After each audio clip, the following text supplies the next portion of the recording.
Hey guys, I wanted to talk about an unusual subject today, and that's not really my type of bag, at least not for this channel, but I do like talking about some fictional settings. And one that I kinda liked is the Digital Circus. I can't remember the whole name off the top of my head, but the whole thing is fascinating to me. So how the story seems to go is that you, in the real world, put on some kind of headset, and you are transported into a video game, more or less, and you turn into a digital creation. Now, the show has not yet explained exactly why this happens, or how it happens, but the person who goes in there forgets at the very least their name, and perhaps even most of the people's names outside of that world. Now, we don't know for sure. And we don't know exactly if the person is trapped in there, or if it's part of their soul, or part of their mind, or a copy of their mind without some of the memories, or if they're transported to a different dimension or a higher dimension. The 3 spatial dimensions, and then the 4th dimension is time, and then there's theoretically 9 other dimensions, I believe, on top of that. I may be wrong about that. But the premise of it is that when you're transported into that digital world, if you go insane, you'll turn into a monster and you'll be completely irrecoverable. Like, you'll just be destroyed. And since you're trapped in there with people that you may not like, you may become desperate and search for an answer which you can't find. And then once you're corrupted, you can't come back from it. So if you have like a mental breakdown, you'll completely collapse and you'll turn into a monster. And then you'll endanger everyone else, because when you touch them, they'll start to glitch out as badly as you are. So that's a very fascinating subject, right? If you go insane in this world, that's the end of it. Like, there's no temporary insanity. It's all or nothing. Which is not really how insanity works in the real world. Most people are not insane, obviously. And even the most criminal and downright sadistic people are also not insane. Not by the standards of the United States, anyways. To be considered insane, you have to have no idea on what you're doing. You have to understand that what you're doing, you can't understand that what you're doing is wrong. I'm trying to get that light out of the picture. I'll just put my hand there or something. I'll go over this way, maybe. You have to understand that you can't understand that what you're doing is wrong. You can't understand what you're doing. And you can't... I forget what the third criteria is off the top of my head. Not 100% sure.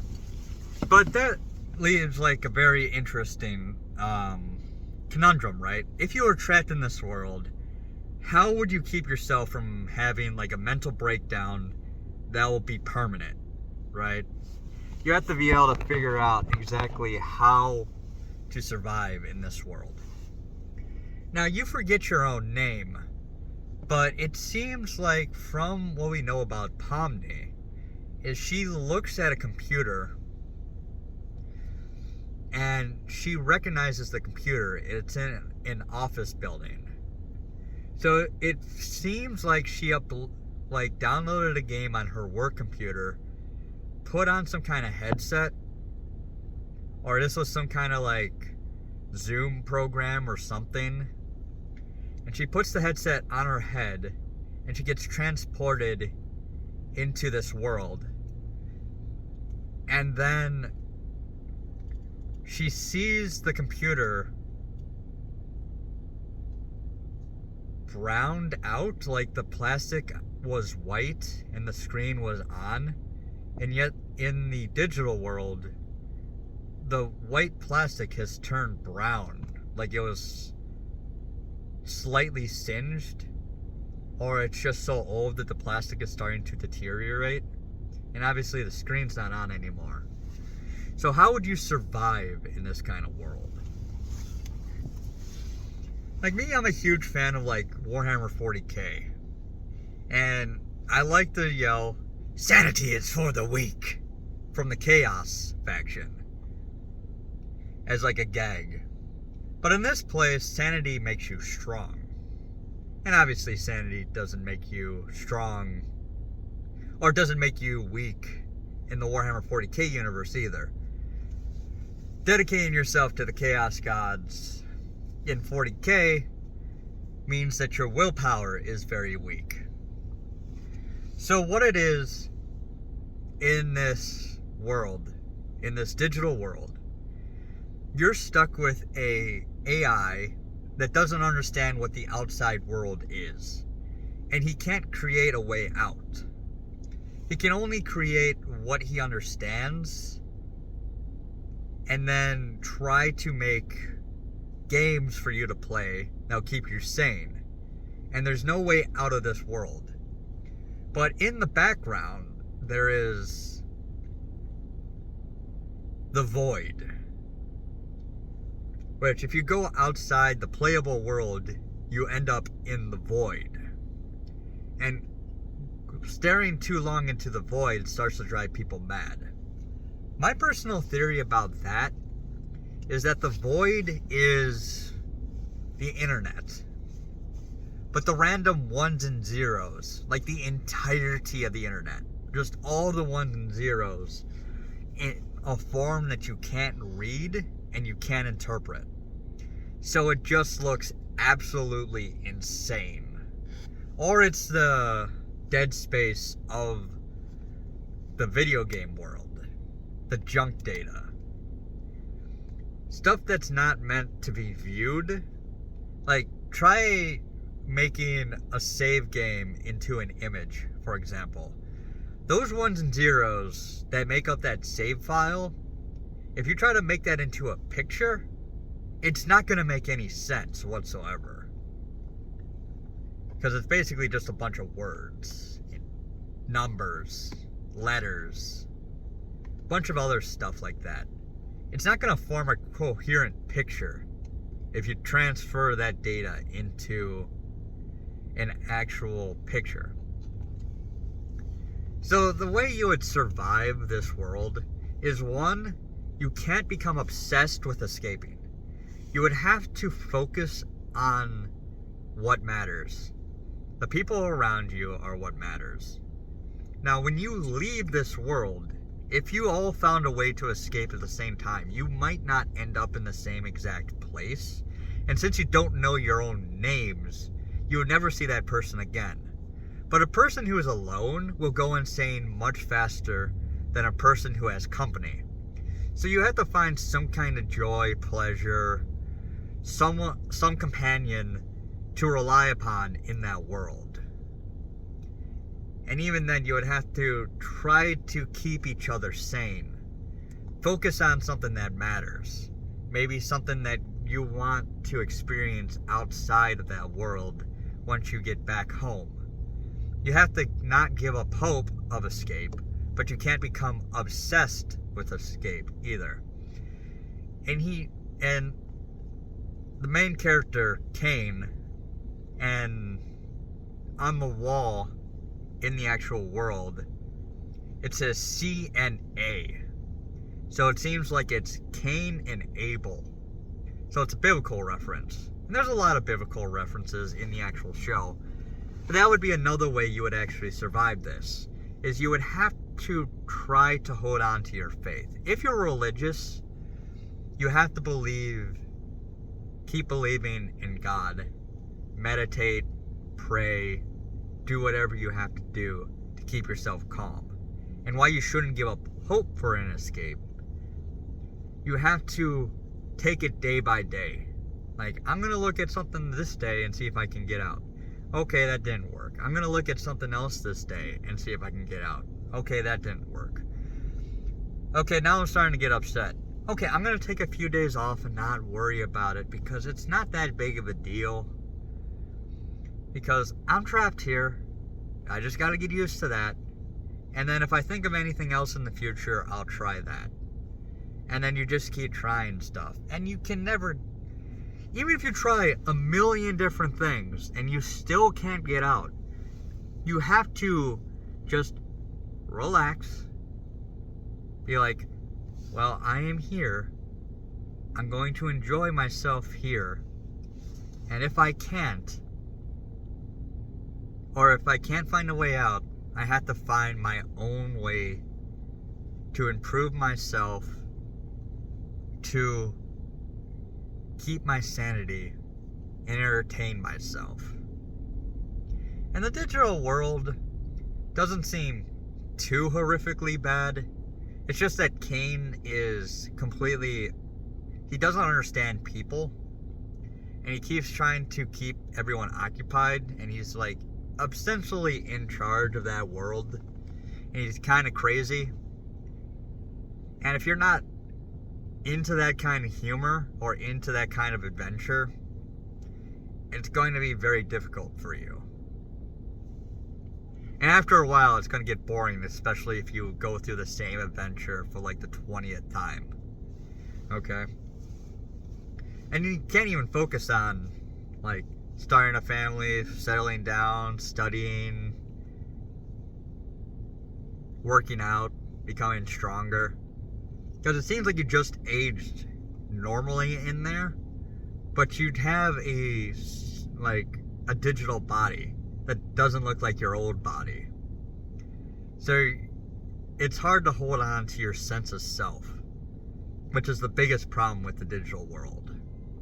But that again is why you should hold on to hope. And this is the same kind of thing in real life, is even when everything is hopeless, even if you can't escape your current situation, even if you can't improve upon it, a lot of it, well, I mean, usually you can improve upon it, but a lot of it is right up here. And you have to find some way in order to cope. Just some way in order to deal with the stress.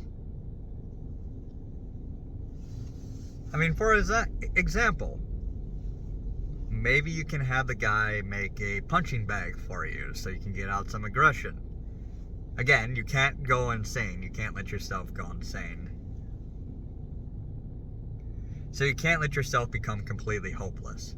And if you start to become hopeless, there has to be some kind of mechanism that gets you like, okay, I'm starting to lose it a little bit. I'm going to go outside for a while and do something to relax me instead of just focusing on whatever's upsetting me. And that can be very difficult to do after several years trapped in there. But if you're like me and you've been in the military and you've been through some rough crap. Now, I've been through stress. I haven't been through combat. But work-related stress from boot camp, just the normal everyday drudgery of not knowing if you're going to wake up and someone's going to screw you over and you're going to end up in a court-martial or something like that. Like, just something real off the wall and stupid, where like your own command throws you underneath the bus. And that's happened to me before, where my own command tried to get me in trouble when they're the ones who screwed up, and I was able to turn it back around and get out of that situation because the command structure above them realized it wasn't my fault, at least not. The lion's share of it wasn't my fault, let's just go with that. But in this world, you don't have to worry about that because you don't have a leader. I mean, you could be the leader of your group, but that's not really a thing in the digital world because these are a bunch of individuals that seem to just have gotten together. So you don't even have to worry about getting in the trouble. You can basically do whatever you want as long as you don't go crazy. It seems pretty simple when you think about it like that. All you got to do is not go crazy. And since the majority of the people in the world are not crazy, it shouldn't be that difficult. But anyways, I just think like the whole scenario is interesting. with a lot of these fictional universes, I like to put myself inside of them and how I would deal with the particular problem of the series. And I think I would do okay in the digital world just because I've been through some stressful stuff. I would be worried about, getting older, maybe not being real, maybe not being the original version. Maybe I would worry about going crazy and endangering the people around me. I would also worry about never escaping and having a family. But again, this is a lot of unknowns. You might go in there as a 31-year-old like I am, and then come out as a 22-year-old. Like, you have no idea whatsoever on what actually happens once you escape. I mean, you might form in a completely new body. You might if you escape, you might just straight up die, but you're somehow reincarnated with all your memories intact or something. Like, you have no idea what this world is or what it does. It's the unknown part that scares people. The fear of the unknown. That is the part that's the most scary about the digital world. Is you have no idea what's going on, why you're there, how you got out, who you even are. And you don't know that if you go and you turn into this corrupted creature, if you will ever be able to come back. But one thing you got to remember is that if you allow yourself to be corrupted and turn into, I think they called it an abstraction. If you turn into an abstract being, you will never escape. And you will never go back to normal. Now, there will be some people that will be like, well, I'll just go insane and then I won't have to worry about it anymore. Like, I'll just let myself, quote unquote, die by becoming an abstraction. Not literally die, YouTube. I'm not saying that. I'm saying turning into an abstract being basically destroys who you are as a person. And some people might choose to do that instead of continue on. But to me, it's like, what would be the point of that? What would be the point of giving up? I mean, you live there now. This is your new home. I moved to Oklahoma for the military. Just because I was there, and just because it wasn't my ideal place to live, and I didn't have ideal circumstances while there, doesn't mean that I started going crazy or going on a crime spree or anything like that. I just got used to it. You just form a routine, as one of the characters said. I forget her name off the top of my head. The one that looks like Raggedy Ann. You have to form a routine and just relax. Do the day-to-day stuff that you would do in the real world. Yeah, you might not have the same video games, you might not have the books, you might not have the... But, like, you can learn to draw. You can learn to write stories. You can learn to build stuff. You can ask them for, like, wood and nails and blocks. Kind of try to explain what these things are and what they do in order to have Kane create something for you to pass the time. That is all you can do. Yeah, I think I would do okay in the digital world. That's an interesting story. I like it. It's a cosmic horror story, basically, but with technology. Like, you uploaded your brain into this computer and it scrambled them a little bit. And there's certain things you couldn't do, like you couldn't have physical pleasure, for example. Like, you can't have sex. But again, in the digital world, you can basically do or be anything. Just don't go crazy. Anyways, that's it for now. That's all my thoughts on that one. So if I think of anything else, I'll talk about it. Bye.